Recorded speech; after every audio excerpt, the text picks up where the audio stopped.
I don't care whether you're a ball player or you're a gambler. When you're in an extended slump, the biggest obstacle you face is a matter of confidence, because you can say all the right things. You can say that you're going to remain positive. But the fact is, when you're in a slump, you're always battling those demons. You're always battling self-doubt.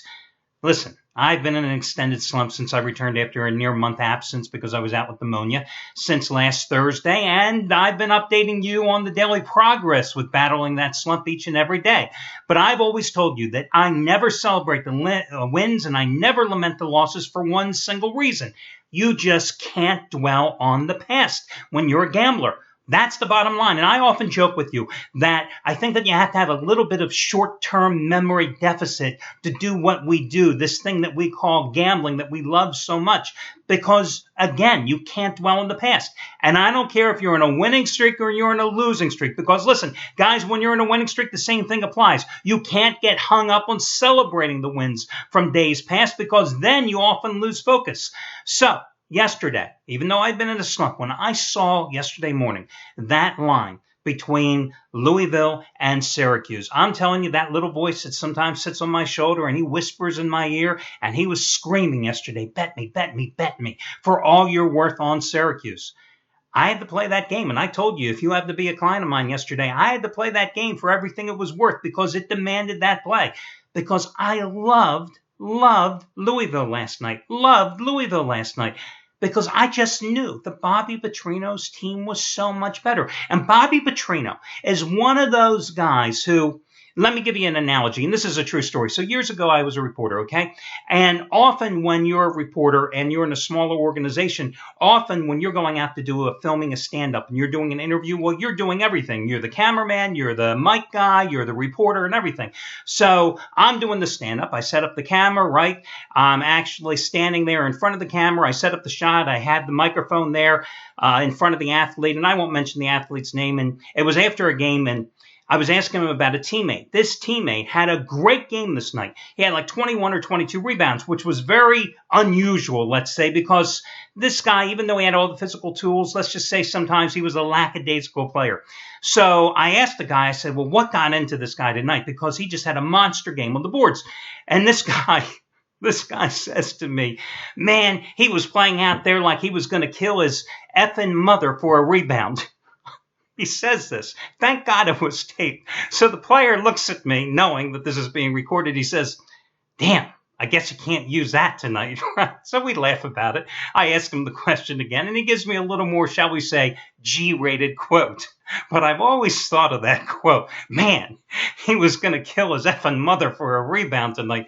When I think about gambling, when you're laying big points with a team, especially a road favorite, and that's what I thought about yesterday with Bobby Petrino's team. Because there are some coaches that you have no problems laying the points. There are other coaches. I'll give you an example in the NFL. Andy Reid, whether he's with the Eagles or the Kansas City Chiefs. Andy Reid is not one of those coaches you want to lay a lot of points with when it comes to laying the chalk. Because he's just one of these guys who always takes his foot off the accelerator when his team gets the lead. And you just watch covers turn into backdoor covers for the opponents. Right? You know what I'm talking about. So whether it was a 15-point line that went up to 16, 17 points, I had no qualms with laying the points with Louisville last night. And the fact that they outscored them 20-0 in the fourth quarter, hey, didn't surprise me a bit last night. So it was a 15-time best bet for me last night, my top-rated play, and I ended my losing streak. Again, even when you're in a losing streak, you got to have the confidence to know that when you see that play, you got to go for it. And again, I will admit it is the hardest thing to deal with when you are in a losing streak. But I think the first step to solving that dilemma is admitting that going into it, that when you're in a losing streak, you have a lack of confidence. Admitting and owning up to that problem, that's kind of like that first step, owning up to it, to getting out of the dilemma in the long term. Okay, listen, before I get to the free plays today, and I've got two of them, and they're on the nighttime card. I think there's a really interesting non-conference game, actually two of them. Virginia traveling cross-country to Eugene to take on Oregon, and also the game between Texas Tech and Arizona State in Tempe. You know, what I do as a former reporter, listen, guys, I am not sitting here all day on Saturday watching all these games. I'll watch select games that I have an interest in, i.e. the games I have money on. Okay. I will watch games that some of the other handicappers here at the site have big plays on, because when guys ask me what's your biggest favorite game of the day, I'll say it's the game I have money on, and it's the game that's the biggest play at the site that some other handicapper has on, because I know you as customers have a big betting interest, though I have a big rooting interest in that particular game. But I always use other reporters across the country as my eyes and ears.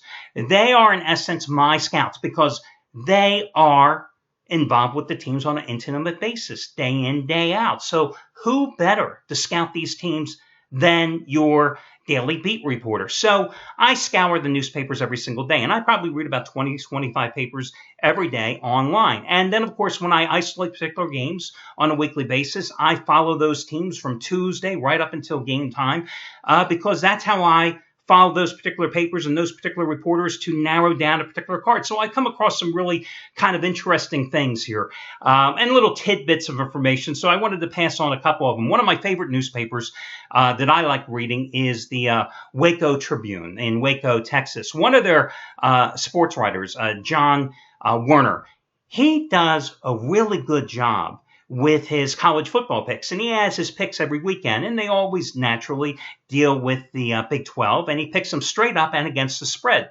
Well, last week he went 4-1 against the spread with his picks, and he always gets on these nice little runs over the years that I follow his picks. So let me just pass on his picks against the spread to you this week. He is going with Baylor, TCU, Iowa, Texas Tech, and the one that he has the slimmest margin on, it's right there on the line, is Texas. Baylor, TCU, Iowa, Texas Tech, and Texas. So we'll see how John does this week after going 4-1 last week. Another little tidbit I happened to pick up in perusing different newspapers today. Do you know that last week in the New Mexico State UTEP game, UTEP, let's see, I wanted to pass this on to you. UTEP slipped 16 tackles in their 38-22 win against New Mexico State. Do you know today, of course, UTEP is like a 30-point underdog against Texas in Austin. Vance Bedford, the defensive coordinator for the Longhorns, said his defense missed 14 tackles in the upset win against Notre Dame. And I've told you repeatedly over the past 2 years, I don't know how Vance Bedford has a job, because that Texas team is a lousy defensive tackling team. That Texas team can't stop anybody against the run, okay? And today they're going to take on a UTEP team that, listen, did not play anybody great last week, obviously, because they played a New Mexico State team. But it'll be interesting to see if they have a letdown here, which you would naturally anticipate after that huge emotional upset of Notre Dame. And now, of course, you're being asked to lay 30 points against a team that they should mop the floor with. But can they get the job done anyway here today against this? One other interesting little tidbit I wanted to pass on to you, and this one comes courtesy, I think, of the Dallas Morning News, which I find has the best sports section when it comes to college football, because, you know, they give you such intense coverage of the Big 12. So, you know, it's like opening up the paper and boom, for me as a gambler and as a handicapper, it's like, boom, I've got 12, 14 teams I can cover and analyze and get all the breakdowns and all the recaps in one single sports section. It's just a phenomenal sports page in terms of their coverage. But this one is a little different for you. Do you know the worthless, absolutely meaningless fourth preseason game for the Dallas Cowboys against the Houston Texans? You know, where the majority of the guys playing or have as much chance of playing in the NFL this season as you and me. That game had a rating, a TV rating of 13.8. That was better than the Texas-Notre Dame game, which clocked in at 13.1 in the Nielsen ratings. That was almost double the Oklahoma-Houston rating of 7.3. That was almost triple of the Texas A&M-UCLA game of 4.9. Yes, sir, the Cowboys are king in Big D, 13.8. 13.8. For the Texans and the Cowboys? Yeah, what can I say?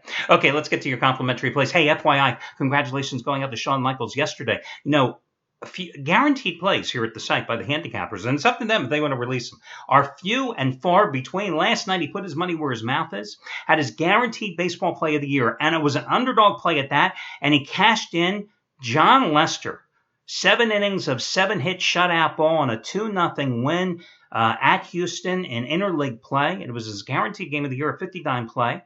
The Cubbies were a $1.25 underdog on the run line in that play, and you got it. And I saw it was a big guaranteed play, so I put a coupon out too, so it was discounted. You got it at a $65 savings, so it was only $34. And the guarantee was this: if he happened to lose the play, you would get his 100-dime kickoff game of the year play today for free. And those 100-dime college football releases he's 23-10 with over the past 6 years. Well, he didn't lose the play, and today he has that 100-dime release, and it's on the Texas Tech and Arizona State game, which, hey, I'm going to talk about here in just a second, so you can take my pick and compare it to his. And FYI, I put another coupon out for that one. You can get that at a savings of $60 off the regular price by using the coupon that's over on the homepage. And again, he's 23-10 with those 100-dime releases over the past 6 years, and he is the winningest football handicapper here in terms of money made in college football and the NFL over the past 5-6 seasons combined, making $10 bettors over $19,000. So congratulations to Sean. Let me talk about that particular game. I think it's going to be an interesting contest here, this non-conference tilt. You have a Texas Tech team that, of course, last year started off strong and then totally collapsed as the season progressed. You got Patrick Mahomes, who in last weekend's game against the infamous Stephen F. Austin. Every time I hear Stephen F. Austin, I think about the $6 million man. Steve Austin, $6 million man. Some of you, it just went right over your head. I don't blame you, okay? Lee Majors? Okay, we'll just move on. Anyway, Mahomes last week, 483 yards passing, another 57 yards rushing, accounted for 6 touchdowns in that game. But hey, it was Stephen F. Austin. You should beat the hell out of them, and they did, 69-17. Do you know he led the nation in total offense last year? This Arizona State team doesn't play much defense, and nothing's changed from last year. I think Texas Tech here, this game opened up at Pick'em. Texas Tech is anywhere from 1.5 to 2-point underdog in this particular game. The Sun Devils, they were kind of lethargic. And Todd Graham, their head coach, kind of lashed out at the media and some of the fans because they were only up by 2 touchdowns after 3 quarters when they hosted a cupcake last week at home. The Lumberjacks of Northern Arizona, they eventually won that game 44-13, but apparently, Todd felt that because everybody expected them to win that game by 67 points, that a 44-13 game final wasn't good enough in their eyes, meaning the fans and the critics, and he apparently took umbrage at that. Oh, Todd, get over it, will you? Listen, both of these teams are breaking in new offensive lines. Both of them are breaking in some key new players along their defensive fronts. The difference in this game is going to come down to the quarterback play. Now, true, Arizona State has the home field advantage, and it's going to be hot in Tempe as it always is. But I got to go with the team with the established quarterback. Even though Texas Tech has so many problems defensively, Texas Tech can't stop the run.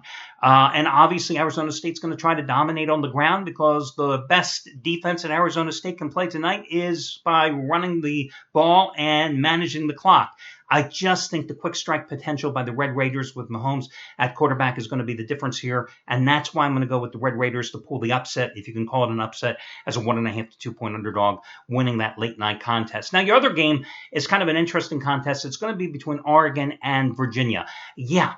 So Virginia goes out and they get Bronco Mendenhall, and they pay him the big bucks, and I've never quite understood that hire to come to Charlottesville, right? So Virginia goes out, like so many other teams do, and they go and get a cupcake to come in for the home opener. And when you go and you pay a cupcake to come in for your home opener, the expectation is that you beat up that cupcake. So listen, they didn't get your generic cupcake.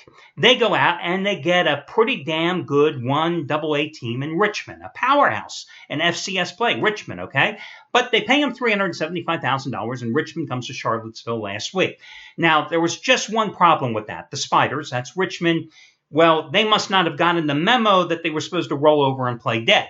Because Richmond, the 12-point underdog, they won the damn game 37-20 in Charlottesville. Now, that really doesn't make the Virginia faithful really that happy, especially when you consider that Richmond only had 63 scholarship players. And now here you are, you're the Virginia Cavaliers. You got the brand new head coach in Bronco Mendenhall. You play the home game, which you pay $370-some thousand for your team to come in and lose to you. You lose instead to them as a 12-point favorite, and now you're going from Charlottesville, Virginia to Eugene, Oregon, which isn't exactly a nice, easy trip. And now you're going to take on the Oregon Ducks, who are fast, who are athletic, who have 85 scholarships, and they are now suddenly a 23.5-point favorite. Now, Oregon, or I should say, let me go back to the Virginia Cavaliers. They were outgained at home, 523 yards to 302. The time of possession, they were outgained 39-21 by Richmond. Richmond. 4 turnovers by Virginia led to 17 Richmond points. They were down 30-7 in the fourth quarter. So that game wasn't even close, a 37-20 final. Not going to be happy here tonight. Listen, could Virginia make a game of this? Yes. The key in this one is going to be Oregon's defense because, they brought in Brady Hoke, the former Michigan coach who had great success in his career as a defensive coordinator, didn't have much success in Ann Arbor as head coach. That's for damn sure. He brought in a new defense as Oregon switched from the 3-4 to the 4-3. But what Oregon's problem is going to be defensively is that their offense, just like under Chip Kelly and just like everybody else, is such quick strike. They call it that blur offense. Last week, who did they beat? They beat a cupcake last week who, I'm trying to think who the hell they beat last week. Oh, guys, every now and then, you just can't think of who the hell they beat, but it'll come to me shortly here. They beat Cal Davis. That's who it is. They beat him, Cal Davis, 53-28. The problem is they score so damn quickly with that blur offense. They had 522 yards of total offense, okay? But time of possession, they only had the ball 23 minutes in that game. Cal Davis had it 37 minutes, okay? They had 8 scoring drives. The longest of their scoring drives was 3 minutes and 13 seconds. 5 of their scoring drives under 90 seconds. Royce Freeman, their best running back, their most explosive offensive player. He only had 11 touches in the game, 87 rushing yards. But again, that defense, Brady Hoke is going to have some problems. Not only a new scheme, but basically rebuilding the front line. And it's going to give up a lot of yards. But I don't know if Virginia's going to be able to play at that fast tempo. I don't know Virginia, after being savagely ripped apart defensively on its own home field by Richmond, is certainly going to be able to be up to the task to stop Oregon. You know what I mean? And listen, this is going to be the 3rd straight year that Oregon has another 5th-year graduate senior as its quarterback. This time it's a 22-year-old guy from Montana State, Dakota. I hope I have his last name right, but once again, they don't pay me to get the right names for the pronunciation for the last names.